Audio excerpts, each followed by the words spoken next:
A gym teacher stalks her 15-year-old victim through their neighborhood. A beauty queen throws away her crown for an 18-year-old student. A math teacher gets pregnant by a boy she's supposed to be teaching. These aren't rumors. These are real teachers who turned classrooms into crime scenes. What they did will make your blood boil. Let's expose them one by one. Number 1 is Teresa Whalin. Teresa Wallen was born in 1997 and grew up to become a physical education teacher in Colorado. By July 2021, at age 24, she had secured a position at Ranch View Middle School in Highland Ranch, part of the Douglas County School District. She was young, energetic, and entrusted with the care of children navigating some of the most vulnerable years of their lives. Middle schoolers looked up to her. Parents trusted her. The school believed in her. But beneath the surface of professionalism, something dangerous was forming. Wallen would soon blur every boundary that separated teacher from predator, mentor from manipulator. She saw a child struggling with mental health issues during the 2023 school year and recognized an opportunity. Instead of offering appropriate support, she offered something far more sinister. In April 2023, a middle school student began spending time after school in Teresa Wallen's office. The child was struggling with mental health challenges and needed help. Wallen was 27. The student was 12 years younger, approximately 15 years old. What began as supposed support quickly became grooming. The relationship turned sexual. For over a year, until April 2024, Wallen sexually abused the child repeatedly. She drove the student to and from school without the parents' knowledge, creating a secret world where she controlled access and contact. They exchanged photos on Snapchat. They went out to eat together. She sent nude images. The child believed they were in a relationship. But this was never a relationship. It was systematic abuse by someone in a position of absolute authority. Then the student tried to end it. They told Wallen they wanted to date a classmate instead. And that's when Wallen's obsession revealed itself. She couldn't let go. She began driving near the student's home, appearing along their walking route to and from school. The student grew afraid, believing their former teacher was jealous and following them. Wallen created fake phone numbers to contact and harass the child, hoping the messages would alarm them enough to come back to her. She admitted she drove by the student's house trying to catch a glimpse of them. She stalked a child she had already victimized. On November 10, 2025, the student finally told a school counselor everything. The confession set off an immediate investigation by the Douglas County Sheriff's Office. Authorities reviewed the student's account, the Snapchat communications, and the pattern of contact. On Monday, November 11, 2025, police arrested Teresa Wallen at her home in Centennial, Colorado. During questioning, she admitted to the sexual relationship, calling it wrong and illegal. She tried to deflect blame, claiming the student had manipulated her by confiding their mental health struggles. But she also confessed to driving by the child's home after the relationship ended and to creating fake phone numbers to continue contact. The evidence was overwhelming. She was charged with sexual assault on a child by one in a position of trust, internet exploitation of a child, and stalking. Teresa Wallen was booked into the Douglas County Detention Facility and held on a $50,000 bond. The Douglas County School District immediately placed her on administrative leave. Ranch View Middle School Principal Aaron Kylo informed families they were searching for a long-term substitute teacher. The student, who had already endured over a year of abuse, now faced the additional trauma of being stalked by their abuser. Detectives urged anyone with information or additional victims to come forward.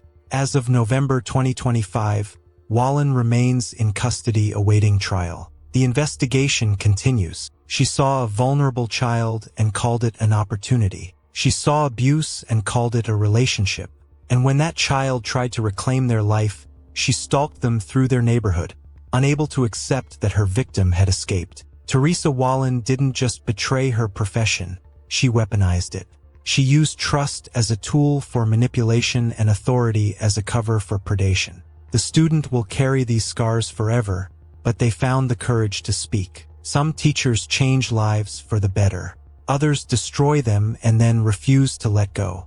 If you haven't subscribed to this channel yet, do it right now. We're exposing the most shocking teacher crimes that the mainstream media won't cover in depth. Hit that subscribe button and turn on notifications. You won't want to miss what's coming next. Number 2 is Mary Catherine Schmitz. Mary Catherine Schmitz was born on January 30th, 1962, in Tustin, California, into a strict Catholic household. Her father, John Schmitz, was a Republican politician who served as a California state senator and U.S. congressman. To the outside world, the family appeared picture-perfect, but control and shame dictated everything. When Mary Kay was 5, her 3-year-old brother Philip drowned in the family pool while she played nearby. She later claimed her mother blamed her and became cold toward her. The guilt never left. In 1982, her father's political career imploded when it was revealed he had fathered 2 children out of wedlock with a former student.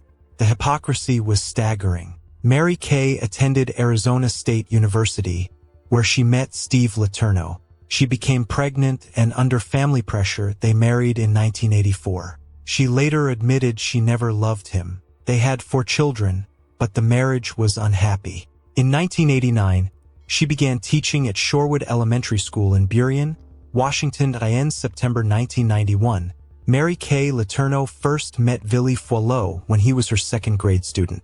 She was 29.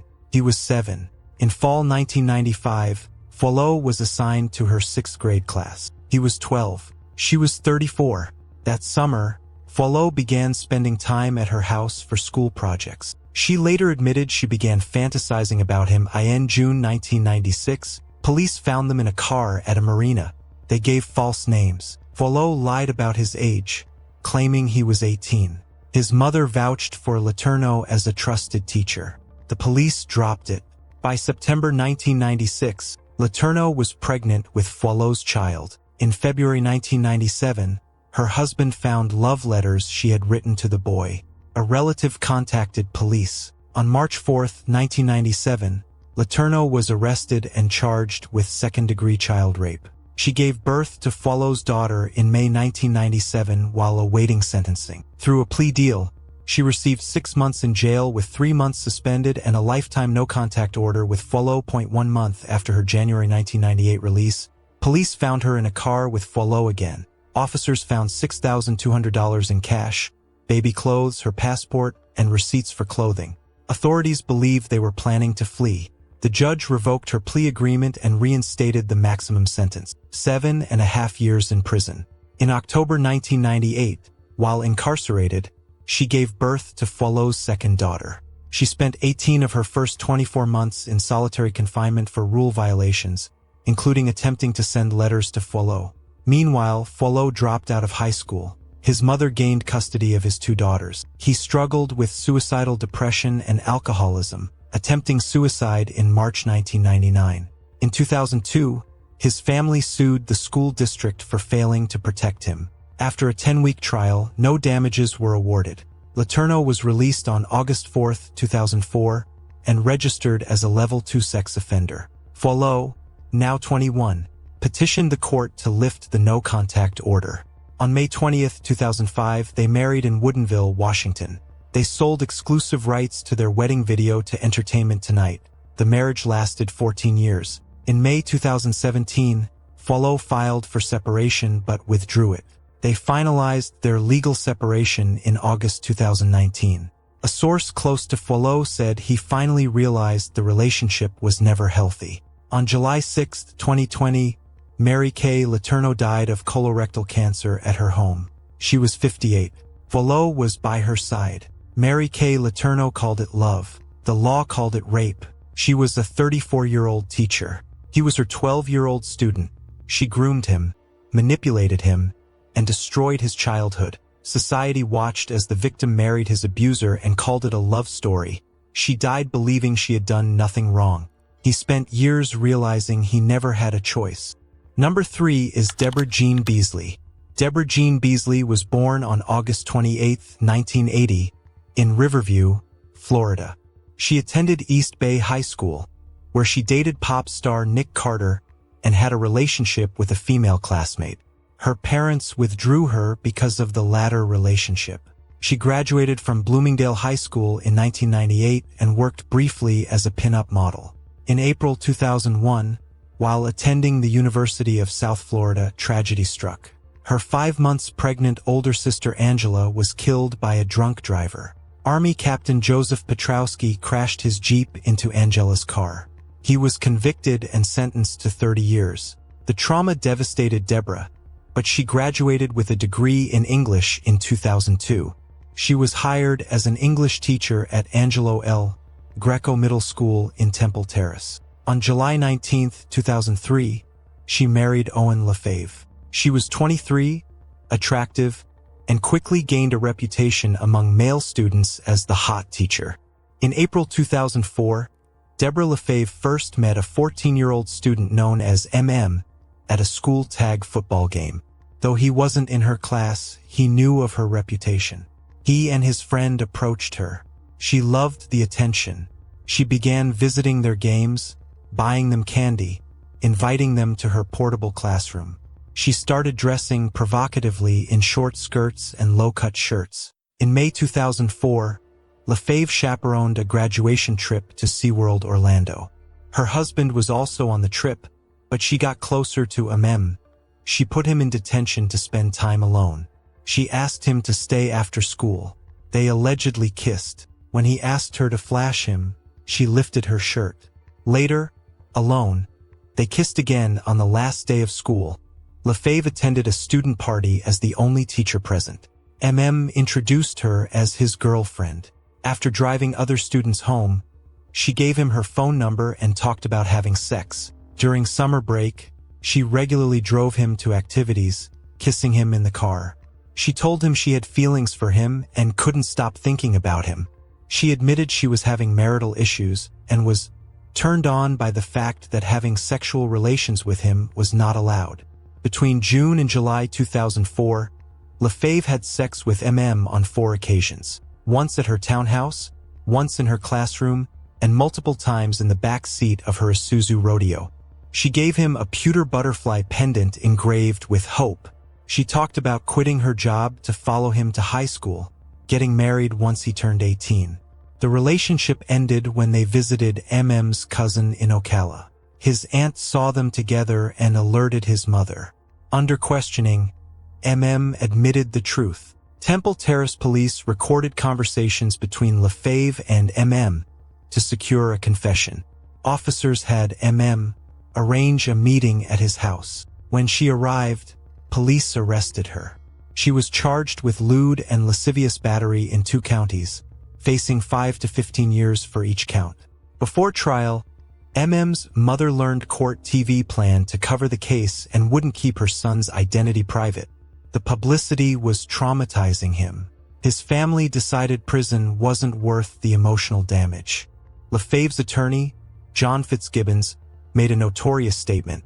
To place an attractive young woman in that kind of hellhole is like putting a piece of raw meat in with the lions. Critics accused the system of giving her leniency because she was too pretty for prison. In November 2005, Lefave pleaded guilty and was sentenced to 3 years of house arrest and 7 years of probation. She registered as a sex offender for life and was banned from teaching. A Marion County judge initially rejected the deal, saying it undermined justice.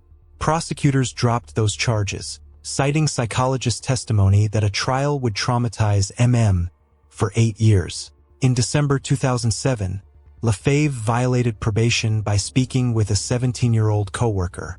The court ruled it wasn't willful. Her house arrest ended early in July 2008. Her probation was terminated in September 2011 but reinstated on appeal. The Florida Supreme Court finally ended her probation in October 2014. Deborah Lefave called it love. The law called it rape. She was 23. He was 14. She groomed him, manipulated him, and abused her position. Because she was attractive, many believed she deserved leniency. Her lawyer said she was too pretty for prison. The system agreed. A 14-year-old boy carried the weight alone. Justice wasn't blind. It was captivated by beauty. Before we continue, make sure you've hit that like button. These cases are disturbing, but they need to be exposed. Your likes help this video reach more people who need to know the truth. If you haven't liked yet, do it now. Number 4 is Pamela Joan Rogers. Pamela Joan Rogers was born on July 1, 1977, in Tennessee. She attended Clarkrange High School, where her father Lamar Rogers coached the Lady Buffaloes basketball team. She was a star player and crowned prom queen at her senior prom in 1995.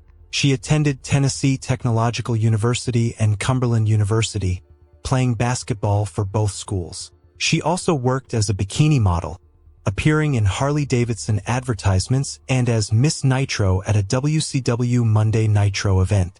In 2003, she married high school basketball coach Christopher Turner, but the marriage quickly deteriorated. They separated in 2004 due to marital difficulties, and he filed for divorce in January 2005.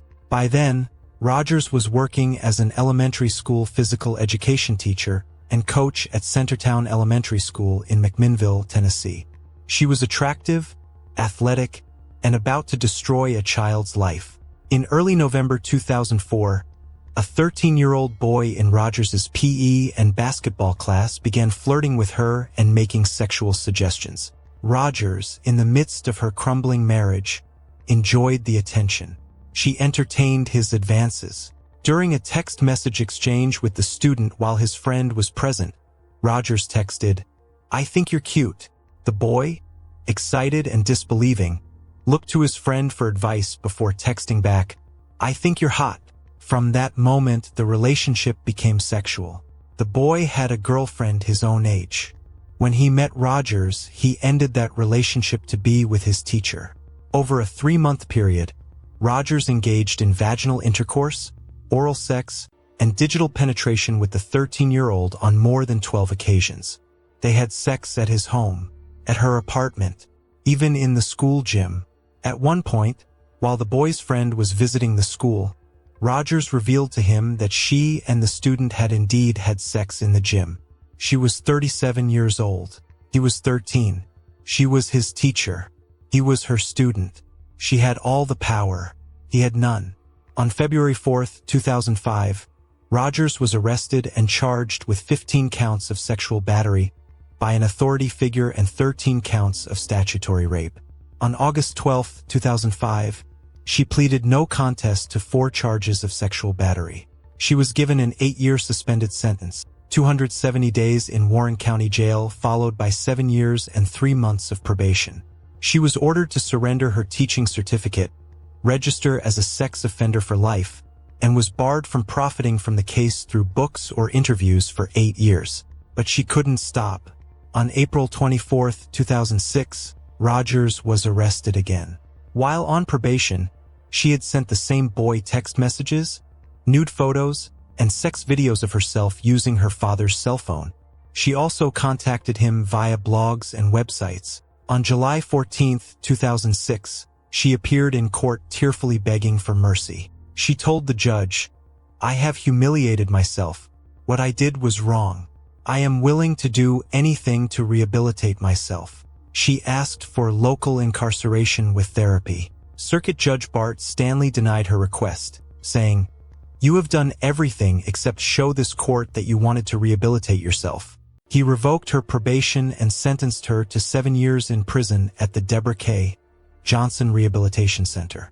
In January 2007, Rogers received 2 additional years for sending nude photos to the boy. She was released in 2012, but she still couldn't stay out of trouble.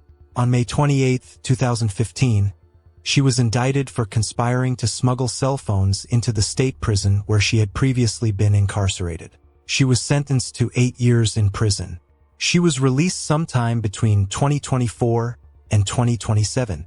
As of September 2025, she remains a registered sex offender in Tennessee, living in Clarkrange under supervision by the Fentress County Sheriff's Office. Pamela Rogers called it attraction. The law called it rape. She was a teacher trusted with children. He was a 13-year-old boy who didn't understand what was happening to him. She violated him repeatedly, then violated her probation to continue contacting him. Even prison couldn't teach her accountability. She served her time and returned to crime. Some predators wear uniforms and badges. Others wear coaching whistles and carry basketballs. Number 5 is Britney Zamora. Britney Zamora was born on January 5, 1991, in Arizona.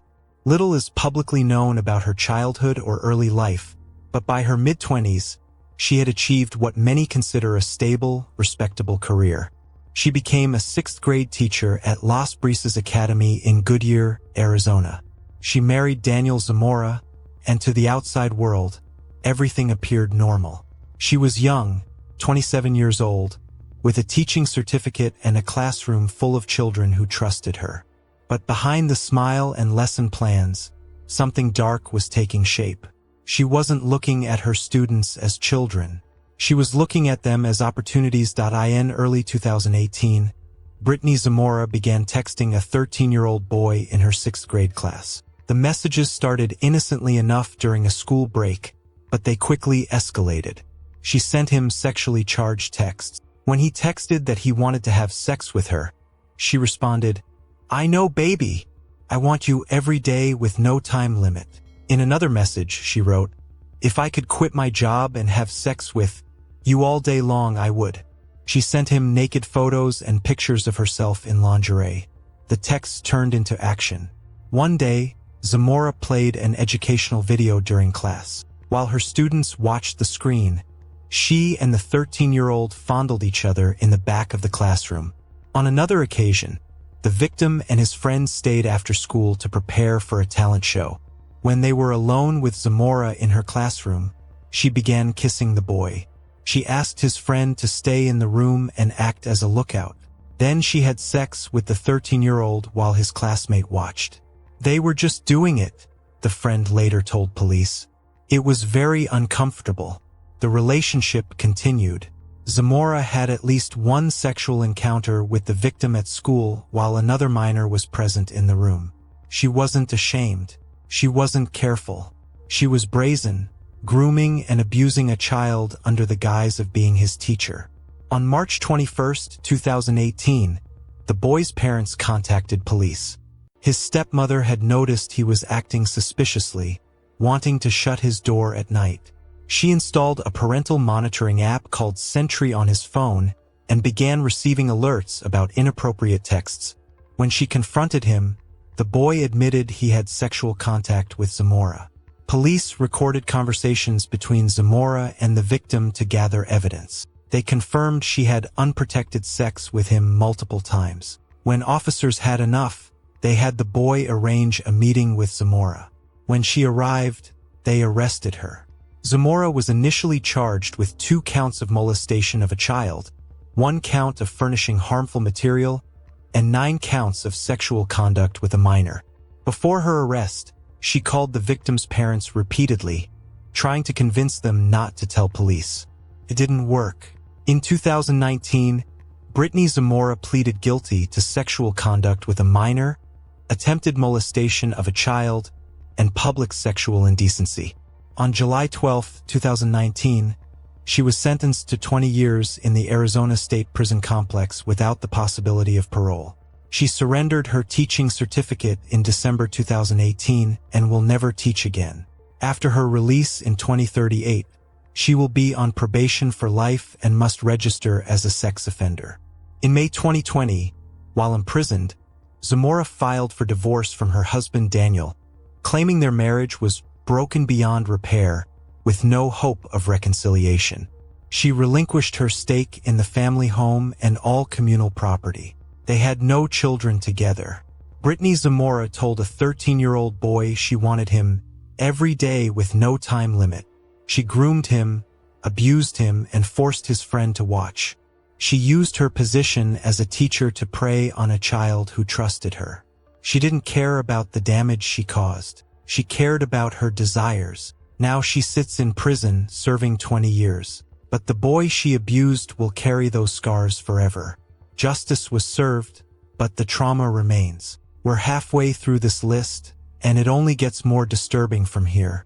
If you haven't subscribed yet, what are you waiting for? Hit that subscribe button and notification bell so you don't miss future videos exposing predators hiding in plain sight. Number 6 is Amy McElhenney. Amy McElhenney grew up in the small town of Rice, Texas, where dreams felt possible and futures seemed bright. She graduated from Blooming Grove High School in 1999, a girl with ambition and promise. By the time she reached the University of Texas at Austin, she was studying Spanish, education, and religious studies, building a path toward shaping young minds. In 2002, she was crowned Miss Behar County, a title that opened doors to the Miss Texas pageant. She had the judges laughing during her interview. They told her, "You were the person we were looking for." She stood on stage in evening gowns and swimsuits, but it was her intelligence they celebrated. "It takes brains to win," she once said. She dreamed of Miss America, of making over 400 appearances in 365 days, of being a spokesperson for something that mattered. But beneath the crown and the applause, something darker was already taking root. By 2003, Amy McElhenney was no longer competing for pageant titles. She was standing in front of a classroom as a high school teacher in Texas. It should have been the beginning of a respectable career. Instead, it became the scene of a betrayal. She began a sexual relationship with an 18-year-old student, someone entrusted to her care, someone who should have been safe in her presence. The law was clear. Any teacher engaging in a sexual relationship with a student, regardless of age, was committing a second-degree felony. But she crossed that line anyway. The relationship was discovered, and the community reeled. This was not a love story. It was an abuse of power, wrapped in the illusion of consent. The young man was legally an adult, but the dynamic was undeniable. She held authority, influence, and trust. She used it. The details of their interactions remain sealed in court records, but the damage was done. A teacher who once spoke of education and ambition had become a predator hiding behind a professional title. The investigation unfolded quickly once the relationship came to light. Authorities charged Amy McElhenney with having an improper relationship with a student, a charge that carried up to 20 years in prison under Texas law. The law, championed by State Representative Warren Chisholm in 2003, was designed to eliminate double standards. If this was a male teacher, they wouldn't even hesitate to string him up to the nearest flagpole, Chisholm stated. Since it's female teachers, it seems to be a double standard that people are trying to apply. The case ignited fierce debate. Some argued the law was too harsh for an 18-year-old victim. Others insisted that age was irrelevant when power and position were involved. McElhenney was arrested, and her name, once synonymous with beauty and achievement, became tied to scandal and shame. The crown had fallen. Amy McElhenney faced the full weight of the law. The case moved through the courts, drawing attention from across the state as a test of Texas's strict teacher-student relationship statute. Though specific sentencing details remain unclear from available records, the charge alone carried the possibility of 2 decades behind bars. Her teaching career ended in disgrace. The debate over the law continued into 2007, but the statute remained unchanged. McElhenney's legacy was no longer defined by pageant wins or academic achievement. It was defined by betrayal. She once stood on stage, poised and polished, a symbol of promise and ambition. But the same intelligence that won her a crown also led her to cross a line she knew existed. The law made no exceptions. The trust was shattered. And in the end, the girl who said, "It takes brains to win," learned that it also takes integrity to keep what you've earned. Some falls are louder than others, hers echoed across Texas. Number 7 is Jennifer Christine Fichter. Jennifer Christine Fichter was born on December 8, 1984, in a country that would one day watch her fall from grace in the most public way imaginable. She grew up to become a high achiever, graduating from the prestigious Paxson School for Advanced Studies in Jacksonville, Florida, in June 2003. She moved on to the University of Florida, where she earned a Bachelor of Arts in English by December 2006. On paper, she was everything a school district could want: educated, articulate, and eager to mold young minds. By August 2007, she had secured her first teaching position at Robbinswood Middle School in Orange County, Florida. But in December 2008, She resigned under investigation for alleged inappropriate behavior. The warning signs were already there. The pattern had already begun, and no one stopped her in time. On August 29, 2011, Jennifer Fichter was hired as an English teacher at Kathleen High School in Polk County, Florida, earning $40,530 a year. She stood in front of classrooms filled with teenagers, entrusted with their education and their safety. But between August 2012 and April 2014, she betrayed that trust in the most devastating way. She molested 3 male students, all 17 years old, more than 37 times. 37 times. This was not a single lapse in judgment. This was not a mistake. This was a pattern of predatory behavior, repeated over and over, each encounter a calculated violation. The boys were not her equals. They were her students, looking up to her, vulnerable to her authority. She knew the power she held. She used it.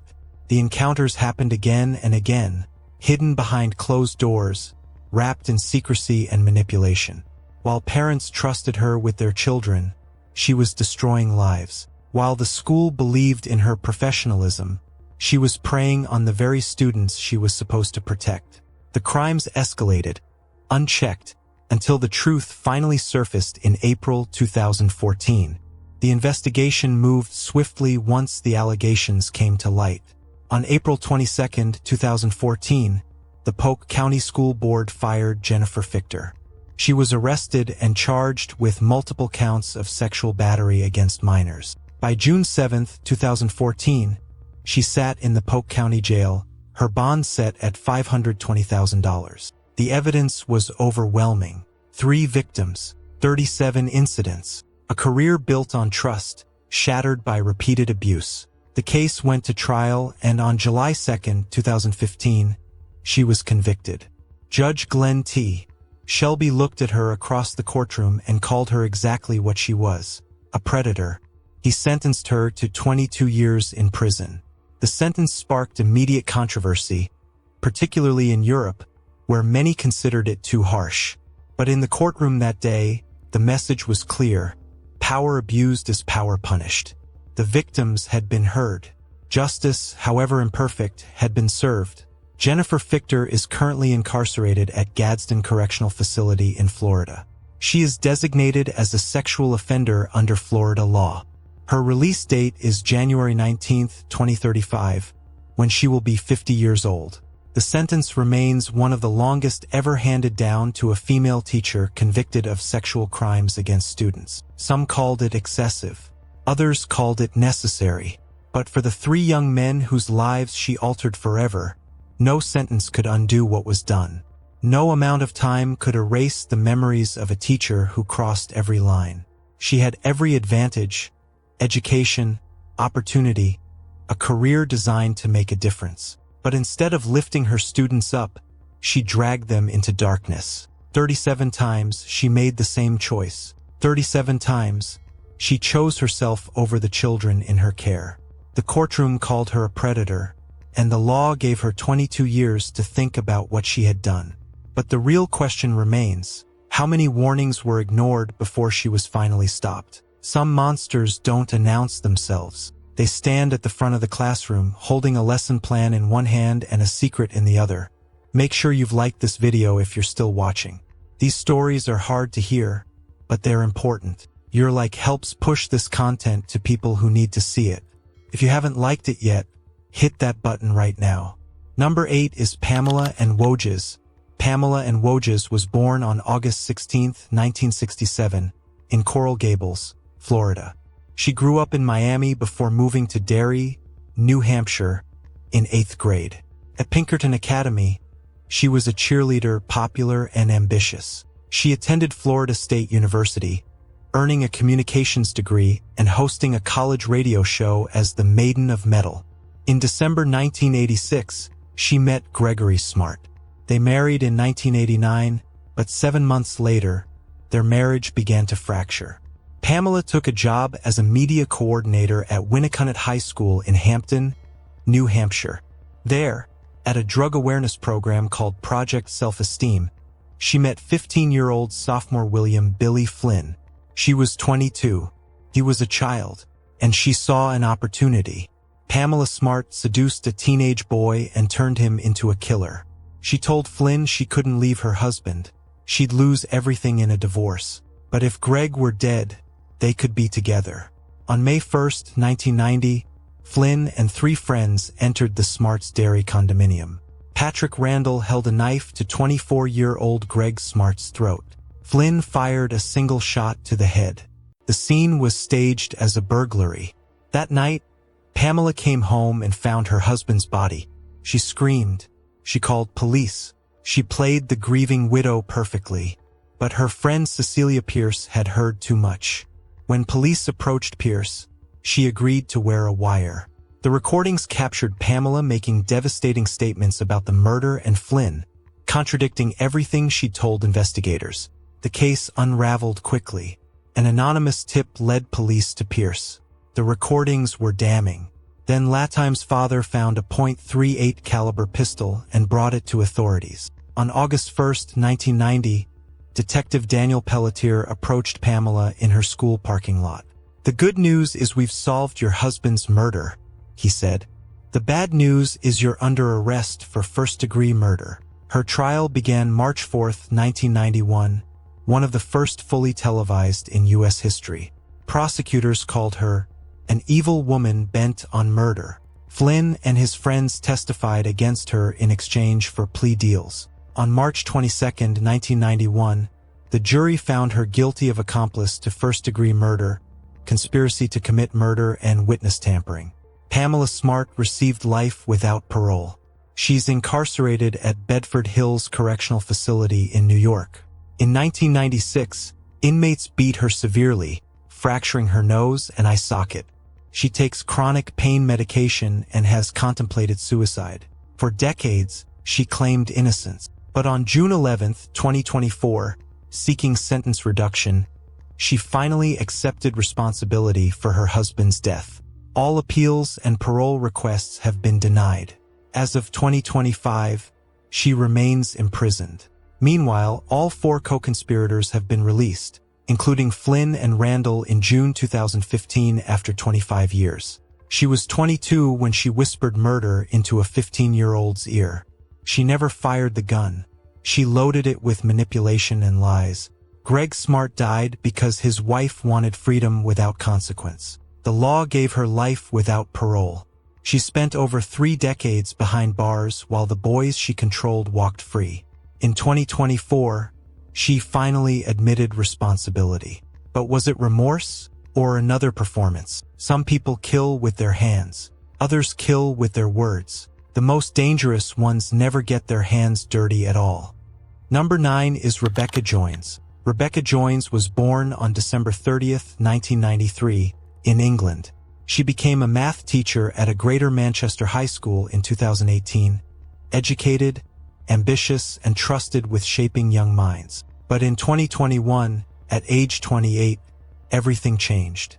She had just ended a 9-year relationship and felt vulnerable. When teenage boys in her classroom began paying attention to her, she felt flattered.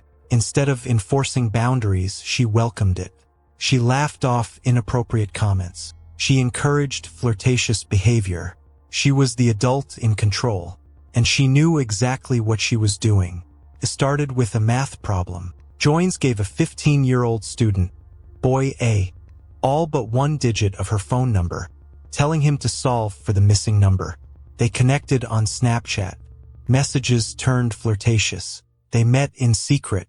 Boy A lied to his mother, and Joynes drove him to the Trafford Center Mall.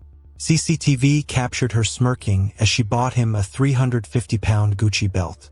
At her apartment, she sexually abused him twice. The next day, his mother noticed a love bite on his neck.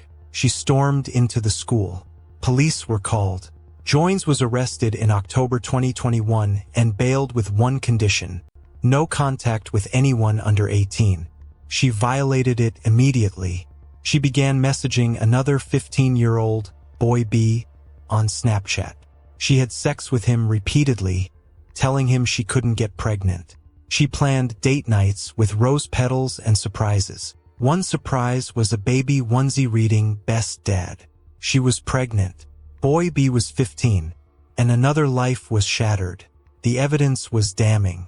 CCTV footage showed her grooming behavior. When police discovered she'd violated bail by contacting Boy B, she was arrested again and held for 5 months until November 2023. Her trial began in May 2024. Both victims testified. Boy B admitted he initially lied to police because he'd just learned about the pregnancy. The court heard about rose petals, manipulation, and repeated abuse. She was found guilty of 6 charges, 4 counts of sexual activity with a child and 2 counts by a person in a position of trust. Judge Kate Cornell told her, "You were the adult, the person in control. You should have known better." On July 4, 2024, Joynes was sentenced to 6.5 years. She cried as the verdict was read. She'd given birth to Boy B's daughter in early 2024, but the baby was removed within 24 hours. She refused Boy B any pregnancy updates. "The thought of not being able to see my child was heartbreaking," he said in his statement. "I was coerced, controlled, manipulated, sexually abused. I will forever be Rebecca's victim and forever linked to her through our child. She must register as a sex offender for life." As of 2025, she remains imprisoned. She threw away her career, freedom, and child for twisted validation from teenage boys. She called it flattery. The law called it predation. 2 young men carry her scars forever, and a baby girl will grow up knowing her mother chose crime over motherhood. Rebecca Joynes didn't make a mistake. She made calculated choices, again and again. Some predators hunt in the dark. Others stand at the front of the classroom, holding a lesson plan in one hand and a secret in the other. Number 10 is Christina Formella. Christina Formella was born on December 29, 1994, and grew up to pursue a career in education and athletics. By her late 20s, she had secured a position at Downers Grove South High School in Illinois, where she worked as both a teacher and a soccer coach. She was young, athletic, and in a position of trust, someone students looked up to, someone parents believed would guide their children safely through their teenage years. But beneath the professional exterior, something sinister was taking shape. Formella saw a 15-year-old boy, a student she tutored and coached, and she didn't see a child who needed guidance. She saw an opportunity for exploitation. What began as tutoring sessions would escalate into one of the most extensive cases of teacher-student abuse in DuPage County history. In January 2023, Christina Formella began grooming a 15-year-old male student. She sent him text messages, dozens of them, that crossed every professional boundary. The messages were designed to establish trust, intimacy, and secrecy. This wasn't accidental. This was calculated. Between January 2023 and September 2024, Formella sexually abused the boy approximately 50 times. At least 45 of those assaults occurred inside Downers Grove South High School, the very place parents believed their children were safe. The abuse also took place at her home on Hughes Avenue. The pattern was relentless. She was his coach, his tutor, his teacher, and she used every position of authority to access him repeatedly. The boy couldn't escape. He saw her in the hallways. He saw her on the soccer field. He saw her in tutoring sessions. She had woven herself into every aspect of his life, making the abuse inescapable. The grooming messages established a false sense of relationship, manipulating him into silence. For nearly 2 years, she violated him while his parents trusted her with his education and athletic development. On March 15, 2025, everything finally came to light. The victim, now older and beginning to understand the full scope of what had been done to him, went to the Downers Grove Police Department with his parents. He reported the sexual abuse by his soccer coach and tutor. Authorities immediately launched an investigation involving the Downers Grove Police Department and the DuPage County Children's Advocacy Center. On March 17, 2025, Formella appeared in court charged with aggravated criminal sexual abuse and criminal sexual assault. The state moved to detain her pretrial, but Judge Mia McPherson denied the motion. She was released with conditions, no contact with minors, and no entry to the school. Then, on April 17, 2025, the victim returned to the Children's Advocacy Center for additional interviews. He disclosed more. Much more. The abuse had lasted nearly 2 years. The encounters numbered around 50. Most had occurred at school. On May 20, 2025, a DuPage County grand jury returned a devastating indictment: 20 counts of criminal sexual assault, 20 counts of aggravated criminal sexual abuse, 6 counts of indecent solicitation of a child, and 6 counts of grooming, 52 additional charges. Christina Formella remains free on pretrial release as of June 2025, though she is banned from school property and prohibited from contact with anyone under 18. DuPage County State's Attorney Robert Berlin called the allegations beyond disturbing, praising the victim's courage in coming forward.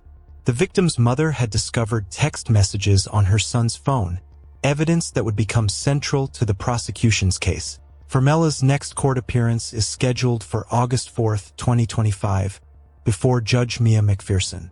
If convicted on all counts, she faces decades in prison. As of late 2025, the case remains ongoing. She coached him on the soccer field. She tutored him after school. She sent him text messages that made him feel special.